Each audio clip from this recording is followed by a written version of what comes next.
পান খাওয়া আমরা দারুল উলুম বন্ধুরা কাবিরদের সুন্নত।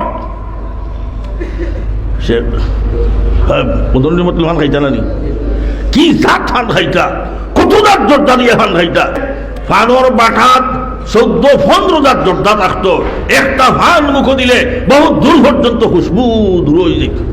পান খাইলে মনের মধ্যে চেতনা পয়দা হয়, মনের দুঃখ যায়।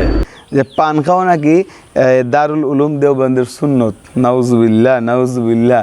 উনি বলতে চাচ্ছেন জর্দা দিয়ে পান খাওয়া সুন্নত। আচ্ছা, এটা কেমন কথা? নবীজি কি জীবনে কোনো পান খেয়েছেন এমন কোনো হাদিস আছে?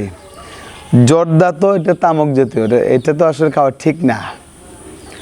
জর্দা খাওয়া ইসলামে আপনার 100% হালাল নয়, কারণ জর্দার মধ্যে অনেক কিছু আছে এখানে। তো আপনার আচ্ছা পান, শুধু পান আর সুপারি খেতে পারেন, কিন্তু জর্দা দিয়ে পান খাওয়াটা ইসলাম সমর্থন করেন না। তো উনি বলতেছেন যে পান খাওয়া সুন্নত, বিশেষ করে দারুল উলুম দেওবন্দের তিনারা পান খেয়েছেন জর্দা দিয়ে। তিনারা জর্দা দিয়ে পান খেয়েছেন, এটাকে গন্ধ গ্রান বার হতো, এই জন্য এটা খাওয়া সুন্নত। নাউজুবিল্লাহ। কত বড় জাহেল হইলে কথাটা বলতে পারেন। সুন্নত দেওবন্দ সুন্নত বলে এই সমস্ত কথা কেন বললেন? এই অঙ্গন, কওমি অঙ্গন, দুই অঙ্গনে আলেম আছে, ভালো ভালো আলেম আছে।